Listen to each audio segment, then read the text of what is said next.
Alright, it's Michael Christopher again. Gonna continue where I left off on video 2 from May 5th with hanwha aerospace. This is where it started to get a little... I started wondering a few things, and I'm pretty sure this has been going on since I got out of the military, for having an other than honorable discharge, like I said. But I don't know. It's just speculation at this point. But all I know is I've had a lot of jobs where people have been fucking with me. Alright? And I can review that. Go over that eventually. But since there's so much information, I just want to focus on one subject at a time. And sometimes I might not even include all the information on that subject because there's just so much of it. And like I said, it can get very confusing and overwhelming. I've been confused and overwhelmed, but thankfully I got a decent mind right now, and I've been keeping track. Alright? On this little book right here. So to start off with hanwha, I started there on April 1st, and this has all just been one big joke against me. Just the fact that it was April 1st is just one of many signs. But I started off there, and at first, it wasn't too bad, simply because I was trying to get the feel for the atmosphere. They weren't showing me too much. They just said, sit there and watch. So, that's what I was doing. There was quite a few people that I dealt with at East Windsor, alright? One of them was Bill O'Connell out of Massachusetts. He's about a 64, 65-year-old guy. I think he's around the Chicopee area. Another guy who I previously mentioned, Derek Whitley. Great guy, never had any problems with this guy, like I told him. This guy's been real. You might know what's going on, like they were trying to push me out, but he kept it real with me, kept it nice, and he wasn't afraid to show me things, like a lot of these other people. Alright. My time there, I got brought on by a guy named Dan. I don't remember his last name. He was the general manager of the East Windsor branch. Unfortunately, I made the mistake of telling him that I had a sister in Cromwell. I believe, because right after that they transferred him, and they brought in a guy named Wojtek. Great guy, never had any problems with Wojtek, but he was only there a little while. Because from what I heard, I'm not going to get into that. But then they brought in another guy after that, called William Ertel. Guy who I grew up with. He was in my grade with Joe Neary, like I previously mentioned. Never had a problem with Willie. I feel like he knows what's going on too, but he's not telling me. And they've been fucking with me at this place. They were up until they said they had to let me go for safety issues. They wouldn't give me any reason why. But this was a week after I went to them. 2 weeks after I initially went there, and complained to a girl named Emily. I've got her name written down in another book, her last name. Complained about, at that time I didn't even mention any names because I was trying to be respectful of people's jobs and stuff. But I told them the complaints I had after being there for a while, and it didn't go anywhere. I'll get into this anyway. It's been a very long story. That was at the tail end of this. So started off good with hanwha, besides the fact that no one showed me anything, especially besides Derek Whitley.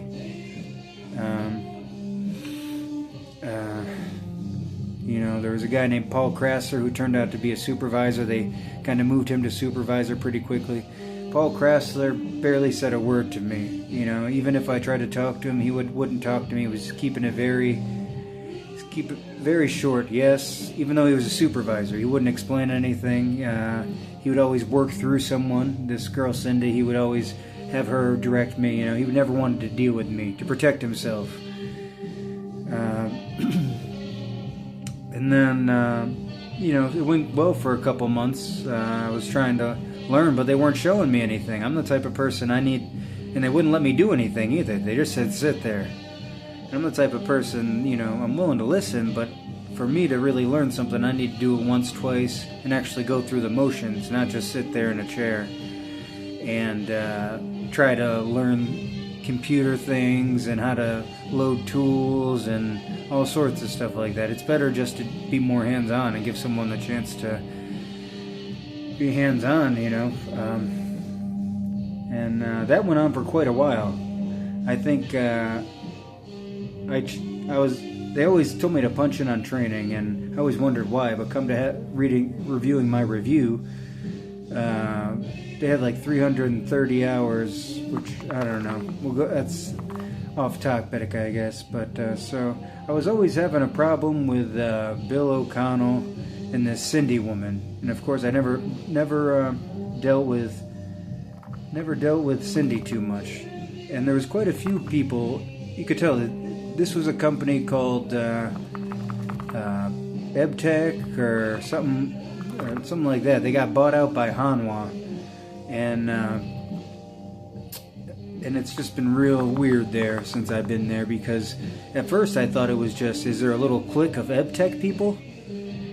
I obviously, like I previously said, Julie Neary was acting real weird the whole time, so I was just being nice to her and trying not to talk to her too much. But I mean, the whole company was working against me. But I was trying to do my best job and do a good job, because I appreciated working there, especially starting off. All right. It just, after a while, you get, I thought it was cliquey, like I said, but then it got to a point where, I used to work at another company called Joining Technologies in East Granby, Connecticut, prior to this laser welding. No complaints with that company whatsoever. That company is a great company, and I'd highly recommend anyone check them out. Joining Technologies, I think they're now Joining Industries, because they got a lot of stuff going on. But nothing but good people over there. All right. Where this really started to get really weird was when I had a car accident. Okay, and I had two cars. I had a Camry and I had a Tacoma. A couple weeks prior to me getting in a car accident with Tacoma, all of a sudden the tie rod breaks off right after I leave work. I was able to get home, but I mean, I wasn't able to use it again, because I'm watching my money. And then so I was using the truck. But this is where it gets very interesting, because on September 18th, there was a guy named Ronald Desky, out of Enfield, Connecticut. And on this same day, I felt like I was poisoned or given something, because I got in a car accident and something was going on. Something was going on there. And I thought that was pretty convenient. So I was in a car accident. I had a brain injury. I broke my leg. I recovered perfectly fine. I'm not sure if they were... I feel like... I don't know what was going on. I think maybe I was... I don't know. All I know is I'm thankful to be alive. I'm thankful to be here. All right? But I had 3 months out. And ever since I returned... right after the New Year, January 7th, I think, was my first day. Possibly. Maybe I went back. There's just so much stuff. But since I was back, I gave it 30 days, but because people were literally talking to me like a child. They put me on a part called rank, and a very simple job, three seam welds, but there kept being problems with the machine, through Cindy. Of course, never my supervisor would show me anything. It's always through this Cindy woman who has proven herself not to be an honest person, at least when I was interacting with her, And I tried to do this job, but after a while, there was problem after problem after problem for a simple part. And they kept trying to say, oh, the part wasn't cleaned too well. They kept trying to say, oh, this, that, the other thing. And they were just letting me take the fall for it. And that was fine. I was trying to do my best. It was no big deal. Until it just kept continuing and continuing. Until a point, I think it went on almost for almost a month. And it got to a point, where I was still getting no answers. All I know is my name are on these parts. And, I'm being held responsible for them. Coming back from an injury for a company like that, you want to do the best job you can do, because you don't want to give them any excuse. But so stuff continued like that until it got to a point, where people were talking to me like a child so much, and literally setting me up to fail. They were literally setting me up to fail. That I had to talk to Paul and just voice my opinions and ask for answers, because like I said, this guy never talks to me. He makes it a point never to talk to me, and I was okay with it up to that point. But you got to realize, Bill O'Connell, Paul Krassler, and this Cindy something Gorblob, or I don't know, somewhere in Massachusetts. They've been working together at that EbTech for 20, 30, quite a while, And at first I thought it was, just a laser department thing. Are they just trying to get rid of me? But I don't know. It turned into something totally different, and it keeps turning into something totally different after reviewing the facts. That's why I'm just trying to give it to you. So, let's see here. So I talked to Paul and told him what's going on here. I'm capable. I'm willing to work. You just got to show me. And he didn't say anything. Okay, and then this was also. There's a lot into this story. But I'll just kind of jump to the main things. Alright, so at this point they put me in an area where Nex is. Right after they fixed the machine, right after a very big incident, there was a machine called the 600, and they kept going back and forth between one of the machines to another machine.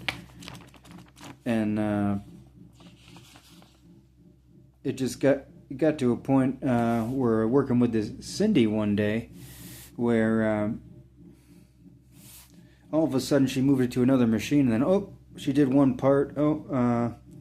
Machine's down, broken. I don't know if we'll all have our jobs later. It's like she was trying to get me to think something, which I was, because she said her and Paul were going to an interview. And it's at this point when I got very skeptical. Because, like I said, my name's on this thing, and I'm trying to do the best I can, but not getting shown anything. So at this point, I reached out to William Martell, the guy who I told you I went to high school with, played football with, from South Windsor.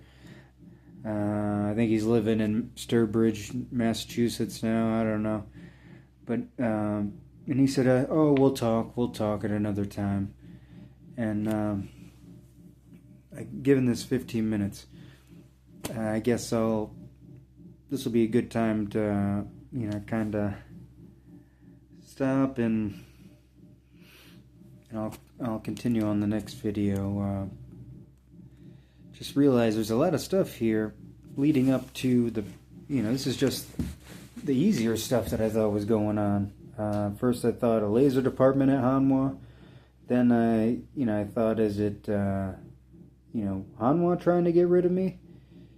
And then it's turning into now, because of the facts and the way I've been manipulated, that and the things that have came after this, like I told you in the previous video, the day I got fired, the weird thing with those two kids and my nephew, and missing underpants. Very weird. But I'll continue this in a little bit after I can upload this video, and we'll take it from there. Please follow along. It's a lot of information, and I hope I can explain it. Thank you.